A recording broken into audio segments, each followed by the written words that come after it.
नमस्कार दोस्तों, स्वागत है आपका अपने YouTube चैनल वैभवी क्लासेस पर। दोस्तों, हमारा जो करंट में टॉपिक चल रहा है भिन्न या फ्रैक्शन। आज मैं आपको इस वीडियो में टोटल 4 टॉपिक्स को कवर करूंगा। दोस्तों, इसमें पहला टॉपिक हमारा है आज, वो है समान तथा असमान हर वाली भिन्नें। समान भिन्नों को इंग्लिश में कहते हैं लाइक फ्रैक्शंस और असमान भिन्नों को इंग्लिश में कहते हैं अनलाइक फ्रैक्शंस। दोस्तों, लाइक फ्रैक्शंस, अनलाइक फ्रैक्शंस या समान हर तथा असमान हर वाली भिन्नें क्या होती हैं? यहां देखिए, नाम से ही हम समझ पा रहे हैं कि समान हर, असमान हर। हर का मतलब होता है कि भिन्न में जो हिस्सा बटा की लाइन के नीचे होता है वो हमारा हर को डिनोट करता है। यहां पर उदाहरण के लिए दोस्तों कुछ भिन्नें पहले से दी हुई हैं, जैसे ये 5/4, 3/4, 2/4, 1/2, 1/4, 2/3 और 3/5। दोस्तों, इन भिन्नों में आप ये देख पा रहे हैं कि कुछ भिन्नें ऐसी हैं जिनका हर समान है। हर समान होने का क्या मतलब है? हर में एक ही अंक है। देखिए, यहां 4 है, यहां भी 4 है, यहां भी 4 है और यहां भी 4 है। ये कुछ भिन्नें जो हैं जो समान हर वाली हैं। ये समान हर वाली भिन्नें हैं। तो समान हर वाली भिन्नों में कौन कौन सी भिन्न आ जाएगी? 5/4 आ जाएगा, 3/4 आ जाएगा, 2/4 आ जाएगा और 1/4 आ जाएगा। दोस्तों, ये समान हर वाली भिन्न है। और कौन सी भिन्नें असमान हर की हैं? तो एक ये भिन्न हो गई, एक ये भिन्न हो गई और एक ये भिन्न हो गई। इन भिन्नों को हम यहाँ लिख लेंगे 1/2, 2/3 और 3/5। दोस्तों, ये असमान हर वाली भिन्न है। हम कैसे पहचानेंगे कि ये समान हर वाली भिन्न है या असमान हर वाली भिन्न है? तो हम दोस्तों क्या करेंगे कि सबसे पहले हम हर को जो नीचे बटा की लाइन के नीचे है उसको ध्यान देंगे और वहां देखेंगे कि वह एक ही संख्या है कि नहीं है। इन सभी भिन्नों में जो बटा के नीचे का संख्या है वह सब में क्या है? समान है। 4, 4, 4 और 4। तो दोस्तों, ये सब समान हर वाली भिन्नें हो जाएंगी और जिनमें हर जो है समान नहीं होगा वे सभी असमान हर वाली भिन्नें अनलाइक फ्रैक्शंस हो जाएंगे। दोस्तों, ये लाइक फ्रैक्शंस होने का क्या मतलब है इसका? ठीक, इसको हम समझते हैं। उदाहरण के रूप में दोस्तों, यहां हम एक वस्तु लेते हैं, जैसे मान लीजिए एक चॉकलेट है। उस चॉकलेट को हमने 4 बराबर हिस्सों में बांट रखा है। पहले हिस्से में से हम एक हिस्सा चुनते हैं, दूसरी चॉकलेट में से हम 2 हिस्सा चुनते हैं, तीसरी चॉकलेट में से हम 3 हिस्सा चुन रहे हैं और चौथी चॉकलेट में से हम पूरा का पूरा 4 हिस्सा चुन ले रहे हैं। इन सभी चुने गए हिस्सों को अगर हम भिन्न में लिखें तो पहले हिस्से को हम लिखेंगे कि वो 1/4 है, दूसरे को लिखेंगे 2/4 है, तीसरे को लिखेंगे 3/4 है और चौथे हिस्से को लिखेंगे कि वो 4/4 है। यहां एक चीज का हमने ध्यान दिया दोस्तों कि सभी वस्तुओं को हमने 4 बराबर हिस्सों में बांटा। प्रत्येक भिन्न में हर द्वारा बताया जा रहा है, ये सब में क्या है? 4, 4, 4 है। अब ये समान हर वाली भिन्नों के केस में समान हर वाली भिन्नों के केस में आपको केवल हर को ध्यान देना है कि ये बांटे गए हिस्से बराबर हैं कि नहीं हैं। अगर ये बांटे गए हिस्से किसी वस्तु के बराबर हैं तो हम कह देंगे कि ये सभी भिन्नें क्या हैं? समान हर वाली हैं।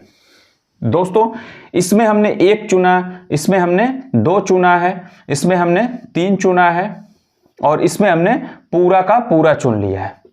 इससे कोई फर्क नहीं पड़ रहा है, इससे कोई फर्क नहीं पड़ रहा है। चाहे आप 1 चुन लीजिए हिस्सा या 2 चुनिए या 3 चुनिए या पूरा का पूरा हिस्सा चुन लीजिए, उससे कोई फर्क नहीं पड़ेगा। हमको सिर्फ हर पर ध्यान देना है कि जो वस्तु है उसको कुल कितने हिस्सों में बांटा गया है। मतलब समान हर वाली भिन्नें जो होंगी उनको पहचानने के लिए हमको सिर्फ हर पर ध्यान देना है कि हर समान है कि नहीं है, हर एक जैसा है कि नहीं है। इसका मतलब क्या हुआ दोस्तों कि समान हर वाली भिन्नों को या असमान हर वाली भिन्नों को पता करने के लिए हमें सिर्फ किस पर ध्यान देना है, केवल बांटने पर ध्यान देना है। किस पर ध्यान देना है? केवल बांटने पर, केवल बांटने या हिस्सा करने पर ध्यान देना है। केवल बांटने या हिस्सा करने पर। बांटने या हिस्सा करने का मतलब होता है हर। किसी पूरी चीज को जितने बराबर हिस्सों में बांटा जाता है उसको हम किससे दिखाते हैं? हर से दिखाते हैं। अगर जिन जिन भिन्नों के हर समान हैं वह सभी भिन्नें समान हर वाली हो जाएंगी। जिन जिन भिन्नों के हर समान नहीं हैं वे सभी असमान हर वाली भिन्नें हो जाएंगी। तो इस तरह से इस प्रश्न में आपको अगर कहता है कि आप समान हर वाली भिन्नों को अलग छांट लीजिए और असमान हर वाली भिन्नों को अलग छांट लीजिए, तो आप क्या करेंगे?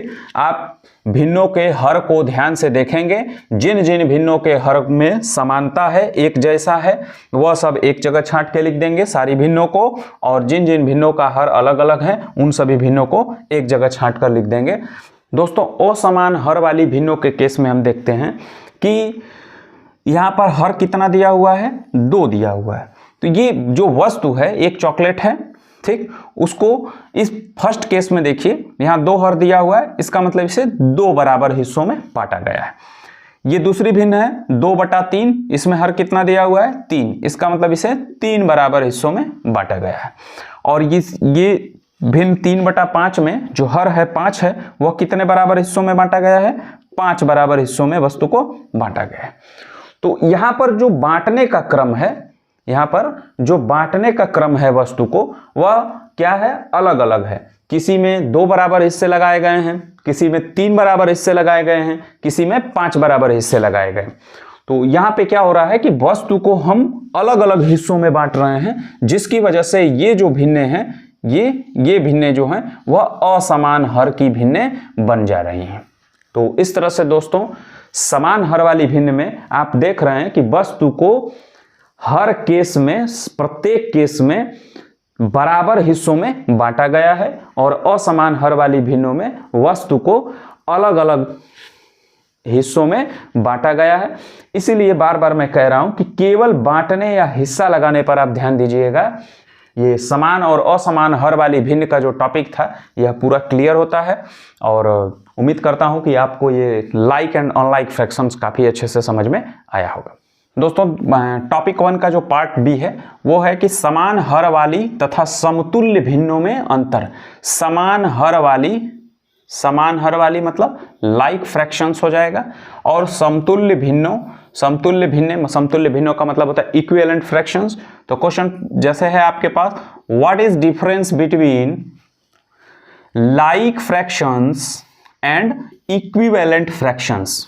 तो इक्विवेलेंट फ्रैक्शंस के बारे में आपको इसके पहले मैंने काफ़ी डिटेल में उस चीज़ को बताने की कोशिश की है, और यहाँ पर मैंने लाइक फ्रैक्शंस को बताया। अब दोनों के बीच का डिफरेंस, दोनों के बीच का अंतर मैं यहाँ स्पष्ट करने में देखिए दोस्तों, समान हर वाली भिन्नों के केस में क्या होता है? मान लीजिए कि हमारे पास 2 भिन्नें दी हुई हैं, ठीक, जिन 2 भिन्नों का हर जो है वह समान है। हर समान होने का क्या मतलब है कि दी गई वस्तु को बराबर हिस्सों में बांटा गया होगा। देखिए यहाँ पहली वस्तु को 1, 2, 3, 4 बराबर हिस्सों में बांटा गया है, दूसरी वस्तु को भी 1, 2, 3, 4 बराबर हिस्सों में बांटा गया है। ये बांटे गए हिस्से जो है वो बराबर हैं, तो इस केस में क्या है? वो भिन्न समान हर वाली भिन्न हो जाएगी। मैंने अभी आपको बताया है कि जब भी समान या असमान हर वाली भिन्न को आपको चेक करना होगा या पता करना होगा, तो आप क्या करिएगा? हमेशा बांटने पर ध्यान दीजिएगा। किस पर? बांटने पर, ठीक। बांटने पर इसका मतलब हर होता है। हर हमको क्या बताता है कि कोई वस्तु कितने बराबर हिस्सों में बांटी गई है, ठीक। तो ये हमारा समान हर का केस हो जाएगा। समान हर वाली भिन्नें, इसको हम कहते हैं लाइक फ्रैक्शंस।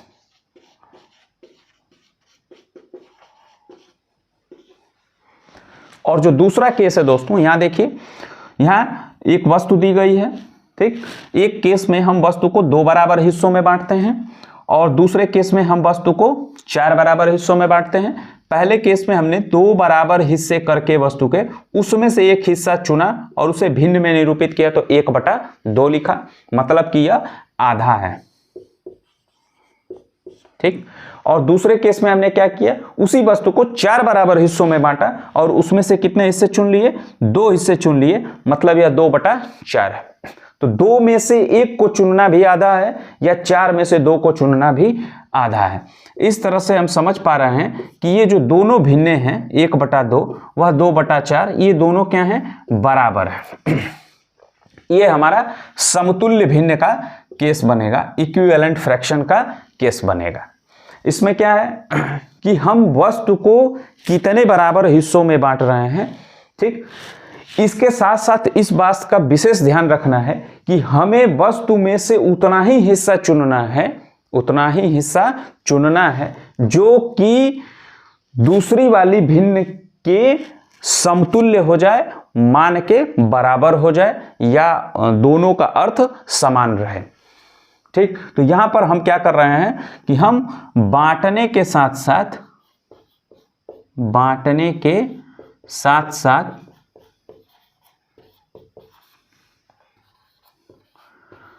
चुनने पर भी ध्यान देंगे। यहां पर हम क्या करेंगे, बांटने के साथ साथ चुनने पर भी ध्यान देंगे। ठीक। समान हर वाली भिन्नों के केस में हम केवल बांटने पर ध्यान देंगे। केवल बांटने पर ध्यान देने का मतलब केवल हर पे ध्यान देंगे।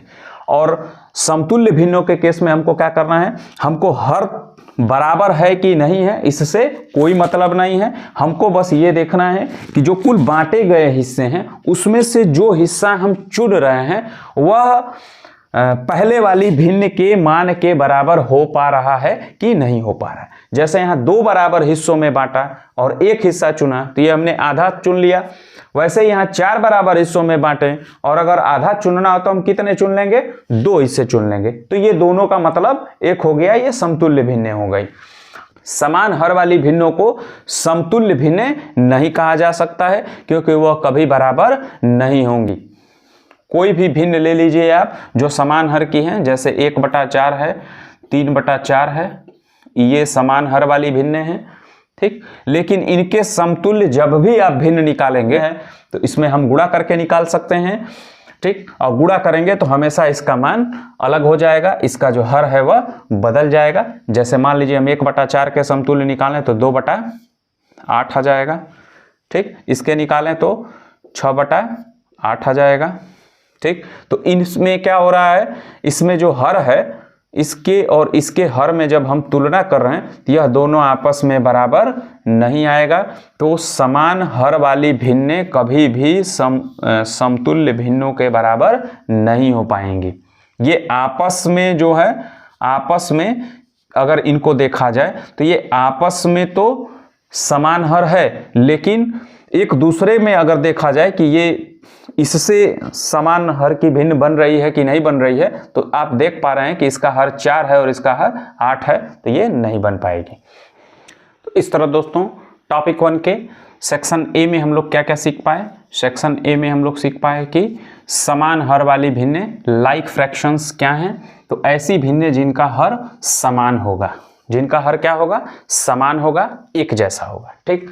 असमान हर वाली अनलाइक फ्रैक्शंस में हम लोग क्या सीख पाए कि ऐसी भिन्नें जिनका हर समान नहीं होगा, इसका विशेष ध्यान दीजिएगा, नहीं होगा, हर अलग अलग होंगे, मतलब वस्तु को अलग अलग हिस्सों में बांटा जाएगा। सेक्शन बी में हम लोग क्या सीख पाए दोस्तों कि समान तथा समतुल्य भिन्नों में क्या अंतर है। तो समान हर वाली जो भिन्न हैं, समान हर वाली भिन्न, उन पे हमें बांटने पर ध्यान देना है। बांटने पर मतलब हर पर ध्यान देना है। अगर हर बराबर हैं तो वे सभी समान हर वाली भिन्न हैं। ठीक। और समतुल्य भिन्नों के केस में हमने क्या सीखा कि समतुल्य भिन्न जो होती है उनके मान बराबर होने चाहिए। मान कब बराबर होंगे, जब हम बांट कर चुनने अंश पर ध्यान देंगे, मतलब बांटने पर भी ध्यान देना है, नीचे कितना बांट रहे हैं, और बांटने के बाद चुनने पर ध्यान दीजिए कि कितना उसमें से चुन रहे हैं। ऐसा हिस्सा चुनिए ताकि जो है वह मान क्या हो, दोनों भिन्नों का अर्थ जो है, मतलब जो है वो बराबर बना रहे। तो समान हर वाली भिन्न, समतुल्य भिन्न, ये आप उसके बीच का अंतर समझ पाए। दोस्तों टॉपिक 2 में है समान तथा असमान हर वाली भिन्नों का महत्व। ये जो समान हर वाली भिन्न जैसे लाइक फ्रैक्शंस हैं और असमान हर वाली भिन्न जैसे अनलाइक फ्रैक्शंस हैं, दोस्तों इसको पढ़ने का क्या इंपॉर्टेंस है, क्यों पढ़ रहे हैं, इसके पीछे क्या रीज़न है, इसको आप समझिए। देखिए यहाँ पर पहला पॉइंट, इसका पहला तो रीज़न ये है कि भिन्नों की तुलना करने में, मतलब हम कंपैरिजन बिटवीन फ्रैक्शंस कर सकते हैं। कंपैरिजन बिटवीन फ्रैक्शंस का मतलब हो गया कि कौन सी भिन्न बड़ी है और कौन सी भिन्न छोटी है, ये हम कैसे पता कर पाएंगे। ठीक, जैसे कुछ भिन्न दी गई हैं, उन भिन्नों में हमें बड़ी भिन्न पता करना है और छोटी भिन्न पता करना है। तो अगर हमको समान भिन्नों का या लाइक फ्रैक्शंस का नॉलेज है तो हम आसानी से उसको कर पाते हैं। अभी मैं इसके बाद के टॉपिक्स में आपको ये कॉन्सेप्ट क्लियर करूंगा कि कैसे हम कंपैरिजन करेंगे। दूसरा हमारा है इंपॉर्टेंस कि भिन्नों को आरोही तथा अवरोही क्रम में व्यवस्थित करने में। भिन्नों को आरोही तथा अवरोही क्रम में, दोस्तों आरोही क्रम असेंडिंग ऑर्डर मतलब बढ़ते क्रम में, ठीक, और अवरोही क्रम डिसेंडिंग ऑर्डर मीन्स घटते क्रम में व्यवस्थित करना। क्वेश्चन आता है अक्सर कि जो भी ये भिन्न दी गई हैं, जो फ्रैक्शंस दिए गए हैं, इनको आप असेंडिंग ऑर्डर में या डिसेंडिंग ऑर्डर में सेट करके दिखाइए। तो उसको करने में अगर आपको समान मतलब like and non like fractions की नॉलेज है तो आप आसानी से इनको असेंडिंग एंड डिसेंडिंग ऑर्डर्स में सेट कर पाते हैं। ठीक, नेक्स्ट इंपॉर्टेंस है भिन्नों के जोड़ तथा घटाने की क्रिया को करने में। जोड़ और घटाना, एडिशन एंड सब्ट्रैक्शन, ये जो प्रोसेस है ये हम अगर हमको लाइक फ्रैक्शंस पता है, लाइक फ्रैक्शंस मतलब ऐसे फ्रैक्शंस जिनके डिनोमिनेटर सेम हो, तो जब डिनोमिनेटर या हर सेम हो जाएगा तो हम ऐसी भिन्नों को आसानी से जोड़ पाते हैं और आसानी से घटा पाते हैं। ऐसी भिन्नों को आसानी से हम आरोही और अवरोही क्रम में व्यवस्थित कर पाते हैं। ऐसी भिन्नों को हम आसानी से कंपैरिजन कर पाते हैं, तुलना कर पाते हैं, पता कर पाते हैं कि कौन सी भिन्न बड़ी है, कौन सी भिन्न छोटी है। तो ये अगर आपको समान और असमान भिन्नों की नॉलेज है तो आप ये सारे प्रोसेस को अच्छे से कर पाएंगे। इसलिए ये जो इंपॉर्टेंस है लाइक एंड अनलाइक फ्रैक्शंस की वो काफ़ी बढ़ जाती है और इसी वजह से आपको ये टॉपिक पढ़ना बहुत ही इंपॉर्टेंट है।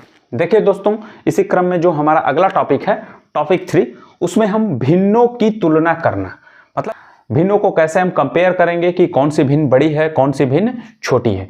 तो दोस्तों भिन्नों की तुलना में आप एक चीज ध्यान से अभी देख पा रहे थे कि आपको 3 तरीके से हमको भिन्न मिल सकती हैं। ठीक, पहला तो ये हो सकता है दोस्तों कि समान हर वाली भिन्न हो सकती हैं। ऐसी भिन्न हो सकती हैं जिनका हर समान हो। जैसे मान लीजिए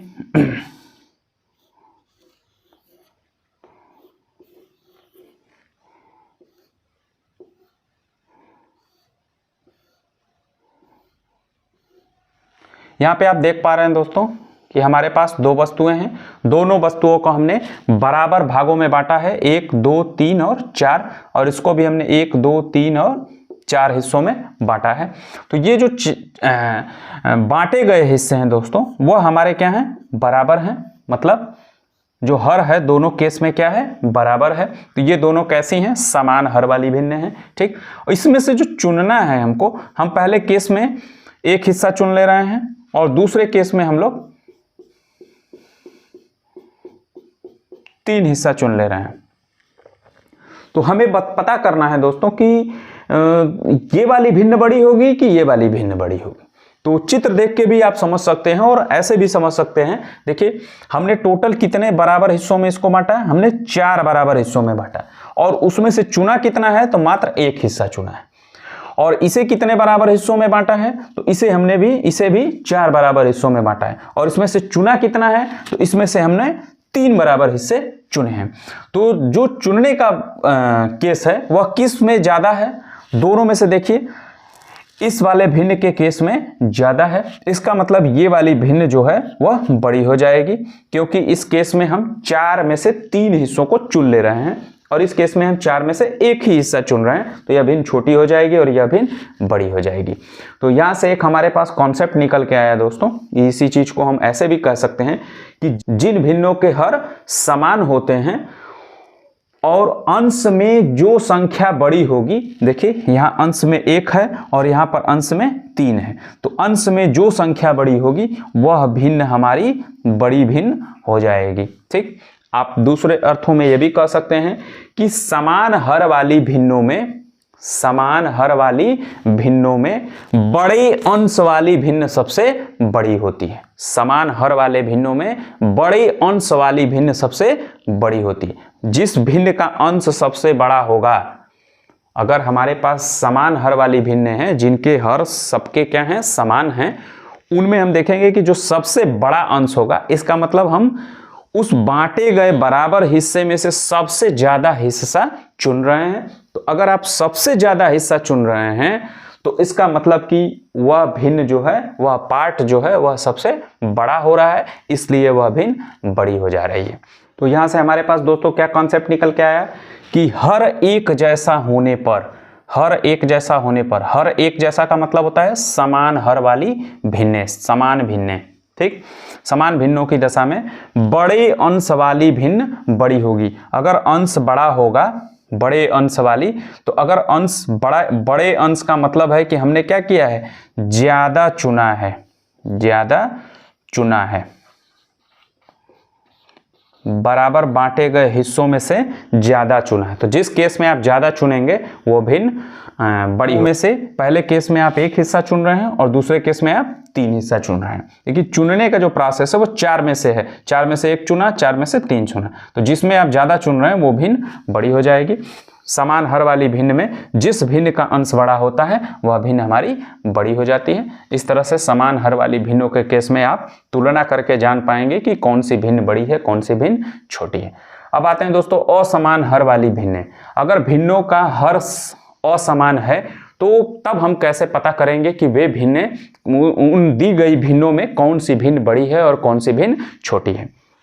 देखिए दोस्तों, अगर हर समान नहीं होता है तो उस केस में उदाहरण के लिए मैंने यहाँ पे 2 भिन्न ली हैं, एक 2/3 लिया है और 1/4 लिया है। इस भिन्न के लिए हमने एक चित्र लिया है, एक चॉकलेट है, उस चॉकलेट को हम 3 बराबर हिस्सों में बांटते हैं, 1, 2 और 3, और इन 3 में से 2 हिस्सों को चुन लेते हैं।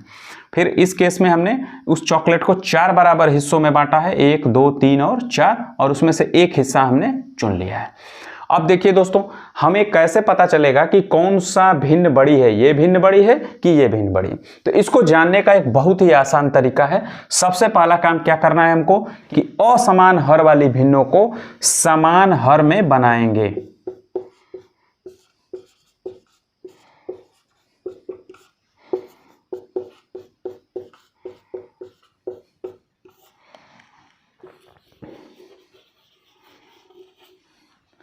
समान हर में बनाएंगे। दोस्तों, जब अभी इसके पहले मैंने बताया है कि जो आप समान हर वाली भिन्नें पढ़ रहे हैं, इसका बहुत ही इंपॉर्टेंस है। आप बिना इसके भिन्नों का कंपैरिजन कर ही नहीं पाएंगे, तुलना कर नहीं पाएंगे कि कौन सी भिन्न बड़ी है, कौन सी भिन्न छोटी है। इसलिए दोस्तों, हमको असमान हर वाली भिन्नों को समान हर में बनाना है। समान हर में बनाने के लिए दोस्तों बहुत सारे तरीके हैं। ठीक, यहाँ पर फिलहाल 2 भिन्नें ली गई हैं, तो 2 भिन्नों के केस में आप जो है आसानी से इनको बना सकते हैं। बहुत ही आसान है। जो आपको मैंने एक तिर्यक गुणा या तिरछा गुणा विधि जो बताई थी, उसको देखिए। इसके हर से दूसरी भिन्न के हर से पहले के अंश में गुणा कर देंगे। 4 गुणे 2 कर दीजिए, ये हमारा 8 आ गया। ठीक, और इस भिन्न से इसमें गुणा कर देंगे तो ये हो गया 3 गुणे 1, तो ये हमारा 3 आ गया। अब हम यहाँ पर चेक कर लेंगे कि कौन सी संख्या बड़ी आ रही है। तो दोस्तों, यहाँ पर गुणा करने पर ये वाला 8 बड़ा है, किसके तुलना में? 3 के तुलना में। 8 इस भिन्न के केस के लिए आ रहा था, क्योंकि 4 से यहाँ गुणा करेंगे इसके अंश में, तो 4 दूनी 8, यहाँ पे 8 आ रहा था। और यहाँ पे इस भिन्न के केस में हम गुणा कर रहे थे 3 से 1 में, तो 3 एकम 3, यहाँ पे 3 आ रहा था। तो यहाँ 8 3 से बड़ा है। इस तरह से ये 8 किसके लिए आया है? इस भिन्न के लिए आया है। इस तरह से हम कह सकते हैं कि जो 2/3 भिन्न है हमारी, वह 1/4 के तुलना में बड़ी हो जाएगी।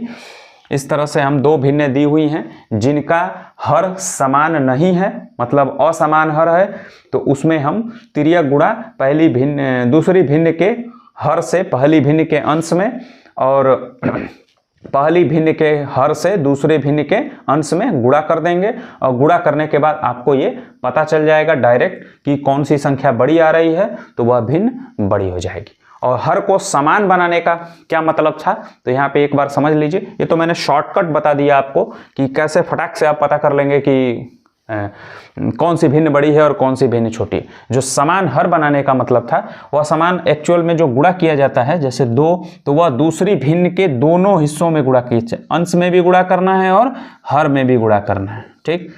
और यहाँ पर जब गुणा करना है तो 1 गुणे 3 अंश में भी गुणा करना है और 4 गुणे 3 हर में भी गुणा करना है। तो अंश में गुणा करेंगे तो 8 आ जाएगा, हर में गुणा करेंगे तो 12 आ जाएगा, यहाँ पे 3 आ जाएगा और यहाँ पे 12 आ जाएगा। तो यहाँ आप देख पा रहे हैं कि जो दोनों का हर है वह बराबर हो जा रहा है। इसका मतलब ये दोनों समान हर वाली भिन्नें बन जा रही हैं।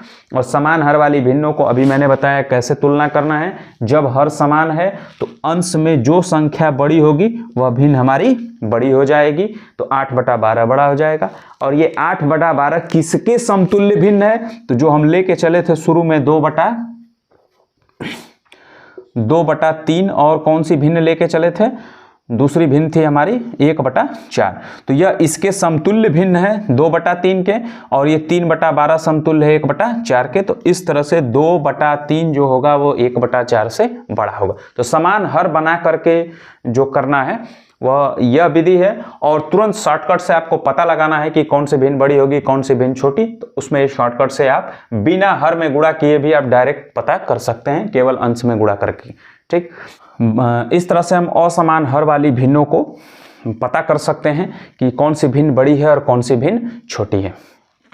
देखिए दोस्तों, जब यहाँ पे मात्र 2 भिन्नें दी गई थी, मात्र 2 भिन्नें दी गई थी, एक हमारा 2/3 और 1/4 दिया गया था, तो हमने तिर्यक गुणा करके पता कर लिया था कि कौन सी भिन्न बड़ी है, ठीक। अगर 2 से ज्यादा भिन्नें आपको देता है तो आपको पता करने के लिए सबसे आसान तरीका है कि आप जो है दी गई भिन्नों में जो हर है 3, 4 और 2 का लसा लेना है। तो इनका लसा हो जाएगा 12, इनका लसा 12 हो जाएगा। कैसे निकालना है, कैसे आता है, ये सब मैं आपको नेक्स्ट वीडियोस जो आएंगे लघुत्तम समापवर्त और महत्तम समापवर्तक पर, तो उसमें आपको डिटेल में पूरा पढ़ाएंगे और बताएंगे इस चीज को। फिलहाल यहाँ पर देखिए 3, 4 और 2 का जो लसा है वो 12 आ रहा है, ठीक। अब जब लसा हमको मिल गया तो हम क्या करेंगे, 3 से 12 में भाग दीजिए, वहां पे आपका उत्तर आएगा 4, और उस 4 का इस 2 में गुणा कर दीजिए, तो 4 दूनी 8 हो जाएगा, यहाँ पे लिख दीजिए। फिर इस 4 से इस 12 में भाग दीजिए, उत्तर आएगा 3, 3 का 1 में गुणा कर दीजिए, 3 हो जाएगा। फिर इस 2 का इस 12 में भाग दीजिए, उत्तर आया 6, आप इस 6 का इसमें गुणा कर दीजिए, ठीक। इस तरह से जो 2/3 उसके संगत जो हमें भिन्न मिल रही है, इसके संगत भिन्न मिल रही है, वो हमारी 8/12 मिल रही है। 1/4 के संगत हमारी 3/12 मिल रही है, और 1/2 के संगत जो भिन्न मिल रही है वो 6/12 मिल रही है। तो इस तरह से दोस्तों हमको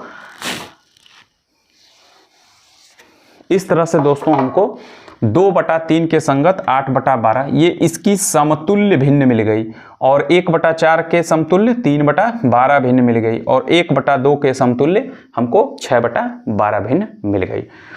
ये जो भिन्नें हैं इनको आप देख रहे हैं कि जो प्रश्न दिया है उस प्रश्न में जो ये तीनों भिन्नों का हर है वह अलग अलग है, मतलब असमान हर वाली भिन्नें हैं। जो हमने इनको लौसा लेकर के बनाया है, समतुल्य भिन्नें जो प्राप्त की हैं, वह हमारी समान हर वाली भिन्नें प्राप्त हो गई।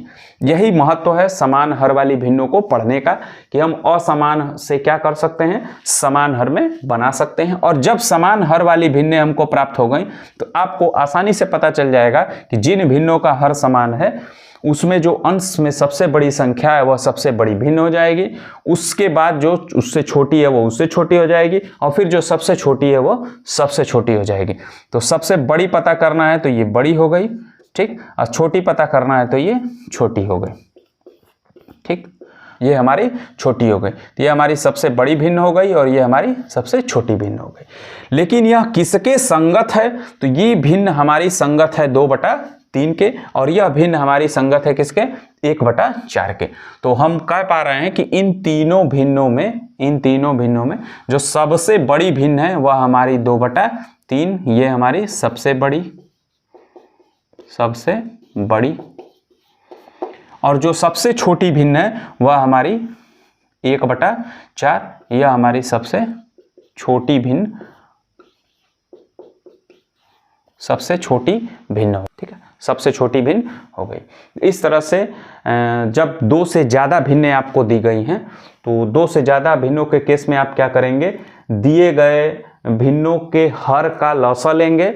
लौसा लेने के बाद क्रम से एक एक हर से भाग देंगे, जितना आएगा भागफल उससे उसके अंश में गुणा करते जाएंगे और उनके संगत हमको समतुल्य भिन्नें मिलती जाएंगी। समतुल्य भिन्नों का हर जो है वह बराबर होगा और हम क्या करेंगे?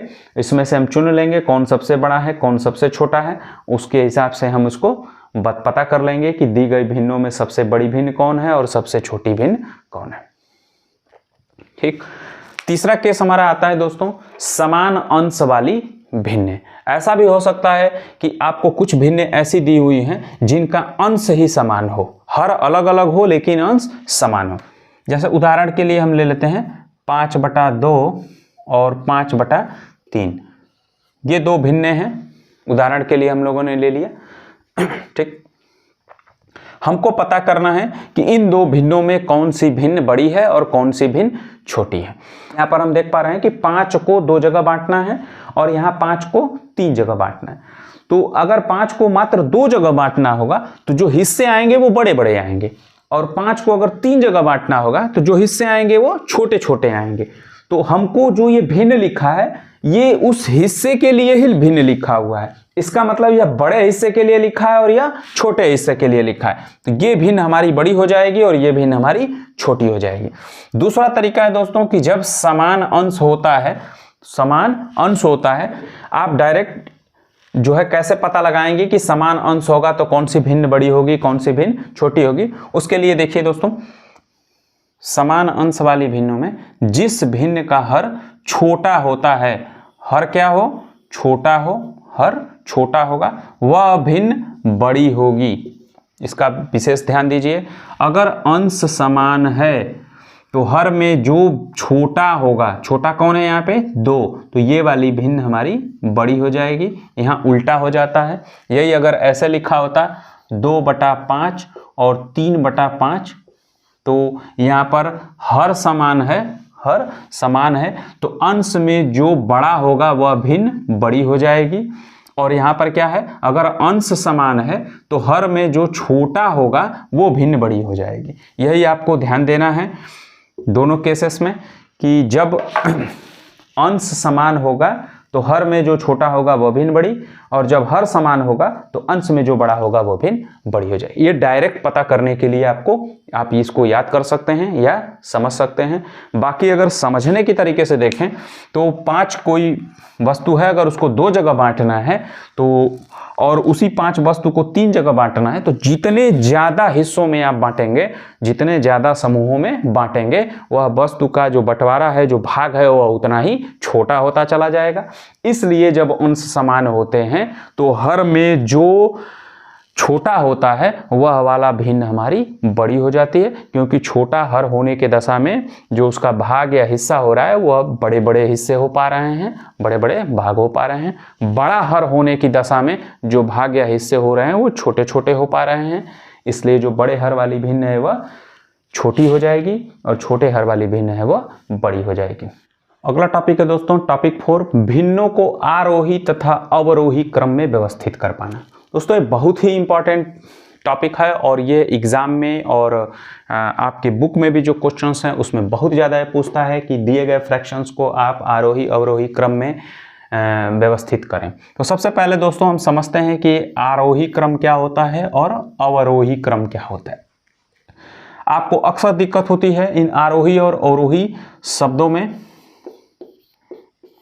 आरोही क्रम दोस्तों इसको इंग्लिश में कहते हैं असेंडिंग ऑर्डर दूसरा है दोस्तों अवरोही क्रम, डिसेंडिंग ऑर्डर। इसमें देखिए दोस्तों आरोही क्रम, आरोही क्रम हिंदी में इसका मतलब होता है बढ़ते क्रम, बढ़ते क्रम, बढ़ते क्रम, और इसका मतलब होता है घटते क्रम।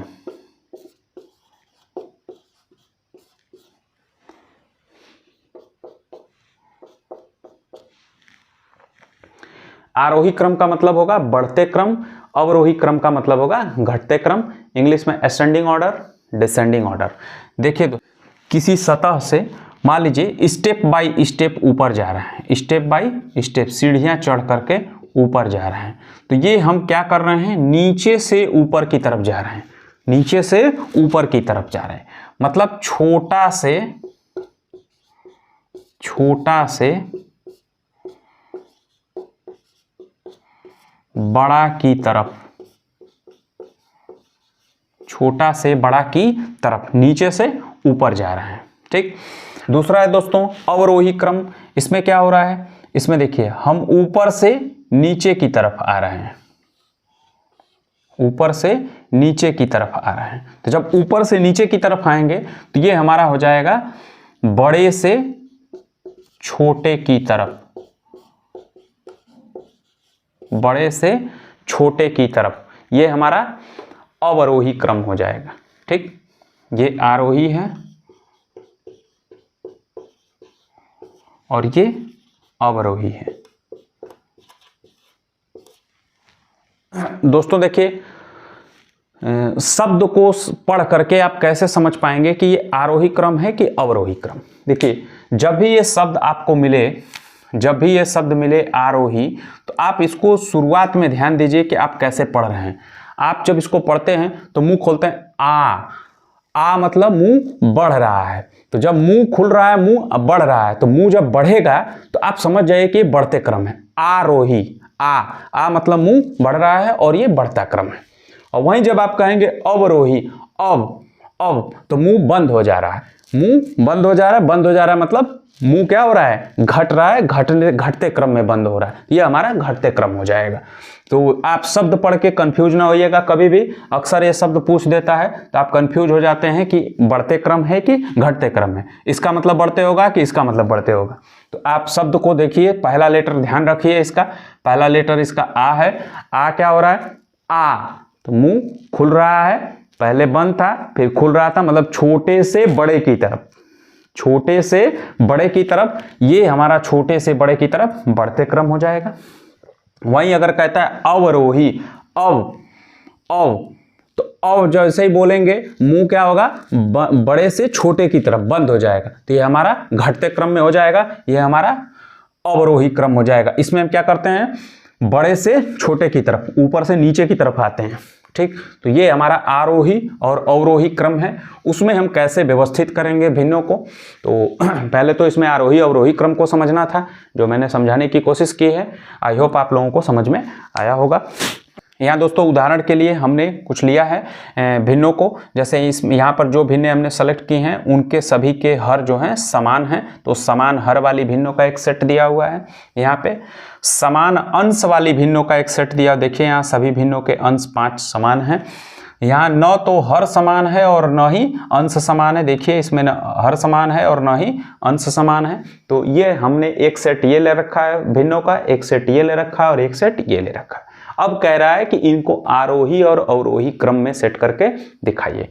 हम यहाँ पर लिखेंगे आरोही क्रम,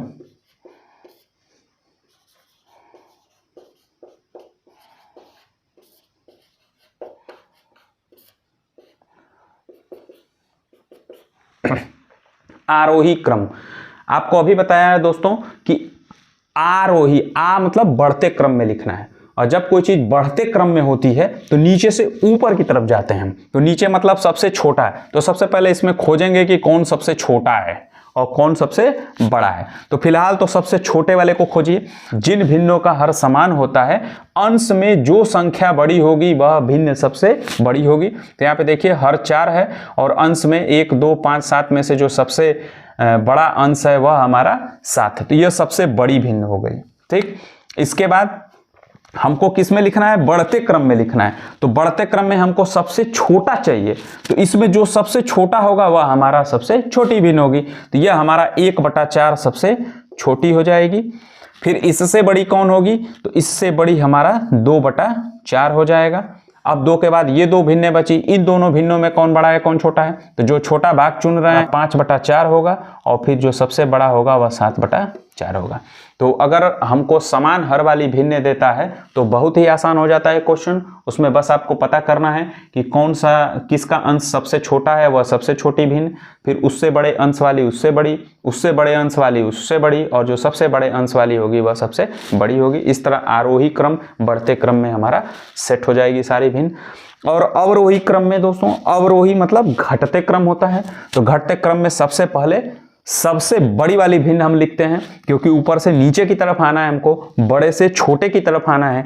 तो इसी सेट को हम उल्टा करके लिख देंगे। सबसे बड़ी भिन्न हमारी 7/4, और ये जो चिन्ह है दोस्तों, यह चिन्ह हमारा पलट जाएगा, क्योंकि 7/4 क्या होगा, बड़ा होगा 5/4 से, 5/4 बड़ा होगा 2/4 से, और 2/4 बड़ा होगा 1/4 से। तो यहाँ देखिए, यहाँ बढ़ते क्रम में धीरे धीरे भिन्नें क्या हो रही हैं, बढ़ रही हैं, और यहाँ घटते क्रम में भिन्नें धीरे धीरे धीरे धीरे घट रही हैं। ये हमारा आरोही क्रम हो गया, ये अवरोही क्रम हो गया। ये जब समान हर वाली भिन्नें दी होंगी तो ये सेट हम सॉल्व करके लगा देंगे। अब आते हैं दोस्तों समान अंश वाली भिन्नों के। तो देखिए, समान अंश के केस में जब हम आरोही क्रम में भिन्नों को सेट करने जाएंगे, आरोही क्रम, आरोही क्रम का मतलब हमने बताया है आपको बढ़ते क्रम। तो बढ़ते क्रम में देखिए, जिन भिन्नों का अंश समान है, यहाँ सभी भिन्नों का अंश समान है, जो जिन भिन्नों का अंश समान है, हर में जो सबसे छोटी संख्या होगी वह भिन्न सबसे बड़ी हो जाएगी। तो इसमें सबसे छोटा कौन है, 2, तो ये सबसे बड़ा हो गया, ठीक। और जो सबसे बड़ा होगा वह सबसे छोटा हो जाएगा। तो इसमें सबसे बड़ा कौन है, 7, तो यह सबसे छोटी भिन्न हो गई। और बढ़ते क्रम में लिखना है तो सबसे छोटा ही पहले हमको चाहिए, तो 5/7 हो जाएगा। फिर इसके बाद इससे थोड़ा सा बड़ा कौन होगा, तो 2, 3 और 4 में फिर हो जाएगा हमारा 5/4, फिर हो जाएगा 5/3, और फिर हो जाएगा 5/2। और चूंकि बढ़ते क्रम में जाना है तो ये छोटा होगा, ये बड़ा हो जाएगा, फिर ये इससे, फिर ये इससे, ऐसे हम करते जाएंगे। ये हमारा बढ़ते क्रम में सेट हो जाएगा आरोही क्रम में। फिर अवरोही क्रम में अगर लिखना हो, अवरोही क्रम,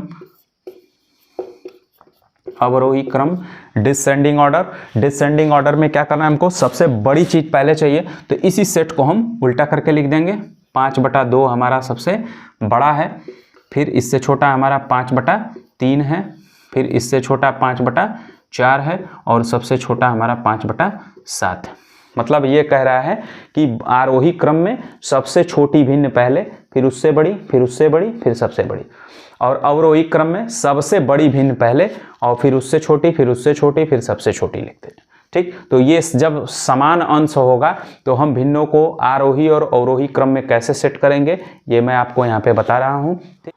अब आते हैं दोस्तों, अगर ऐसी भिन्नों का सेट दिया हो जिसमें न तो हर समान है और न ही अंश समान है, तो उस केस में हम क्या करेंगे। तो यह केस थोड़ा सा स्टैंडर्ड लेवल का केस है दोस्तों। इसमें क्या करना है, इसमें आपको सबसे पहला काम कि सभी भिन्नों के हर को समान बनाना होगा। तो सभी भिन्नों के हर को समान बनाने का सबसे आसान तरीका आप लसा ले लीजिए। तो हर है 2, 4 और 5, 2, 4, 5 का आप लसा ले लेंगे। लसा लेंगे तो क्या आएगा, देखिए यहां पर 20 आ गई संख्या, लसा हो गया इसका 20, ठीक।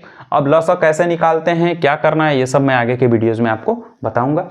लसा इसका आ गया 20। अब इस संख्या से इसको भाग देंगे, तो भाग गई 10 बार, और जो अंश है उसमें ले जाके गुणा कर देंगे। तो 10 का गुणा 1 में करेंगे तो 10 आ जाएगा। फिर 4 से भाग देंगे 20 में, 5 बार भाग गई, और 5 से इसमें 3 में गुणा कर देंगे तो हमारा 5 तिहाई 15 आ जाएगा। फिर 5 से भाग देंगे 20 में, तो 4 बार भाग गई, और 4 का ऊपर ले जाके गुणा कर देंगे तो 8 आ जाएगा। तो दोस्तों यहाँ पे हम देख पा रहे हैं कि 1/2 के समतुल्य 10/20 भी भिन्न बन रही है, 3/4 के समतुल्य 15/20 बन रही है, 2/5 के समतुल्य 8/20 बन रही है। तो हमको बस इन संख्याओं में पता कर लेना है कि कौन सी संख्या बड़ी है और कौन सी संख्या छोटी है। तो 8 सबसे छोटी संख्या है, उससे बड़ी 10 है और सबसे बड़ी 15 है। तो जब हम आरोही क्रम में भिन्नों को सेट करेंगे तो उसमें देखिए दोस्तों, सबसे पहले हमको क्या चाहिए, सबसे छोटी। तो सबसे छोटी संख्या कौन है इसमें, 8। इसके संगत कौन सी भिन्न है, 2/5। ये हमारी सबसे छोटी भिन्न हो गई, ठीक। इसके बाद इससे बड़ी चाहिए, तो 8 से बड़ा है 10। 10 के संगत हमारी भिन्न है 1/2, तो ये इससे बड़ी हो जाएगी। और फिर जो सबसे लास्ट में बचा वो हमारा 3/4। इस तरह से जो ये भिन्ने हैं जिनमें न तो हर समान है न ही अंश समान है, उनका लसा लेकर के हम उनको आरोही क्रम में, बढ़ते क्रम में सेट कर पा रहे हैं, ठीक। और अवरोही क्रम में तो इसी सेट को ठीक उल्टा लिख देंगे हम, 3/4 1/2 2/5, 3/4 1/2 2/5। इस सेट को हम ठीक उल्टा लिख देंगे, ठीक। ये हमारा अवरोही क्रम में हो जाएगा। अवरोही क्रम में लिखते समय हमको ध्यान देना है दोस्तों कि इन तीनों संख्याओं में जो सबसे बड़ी संख्या होगी वह भिन्न हमारी सबसे बड़ी होगी। तो हम सबसे बड़ी भिन्न पहले लिखेंगे, फिर उससे छोटी भिन्न लिखेंगे। तो उससे छोटी संख्या हमारी 10 है, तो 1/2 उसके संगत भिन्न है। फिर उससे छोटी संख्या सबसे जो इसमें है वो 8 है, तो उसके संगत 2/5 है। इस तरह अवरोही क्रम में हम लिख देंगे। तो ये पार्ट 4 के वीडियो में दोस्तों ये ओवरऑल टॉपिक था आपका, जिसमें समान और असमान भिन्नों के बारे में आपको मैंने बेसिक कॉन्सेप्ट क्लियर करने की कोशिश की है। और जितने भी लोगों का प्यार और सहयोग इस चैनल को मिल रहा है उनके लिए मैं एक बार फिर बहुत बहुत धन्यवाद देता हूं। और दोस्तों, आपकी कोशिश रहे कि ज़्यादा से ज़्यादा ज़रूरतमंद बच्चों तक ये वीडियो पहुंच पाए, ताकि उनका बेसिक कॉन्सेप्ट क्लियर हो और वे ज़्यादा से ज़्यादा मैथ में इम्प्रूव कर पाएँ। और थैंक यू वेरी मच।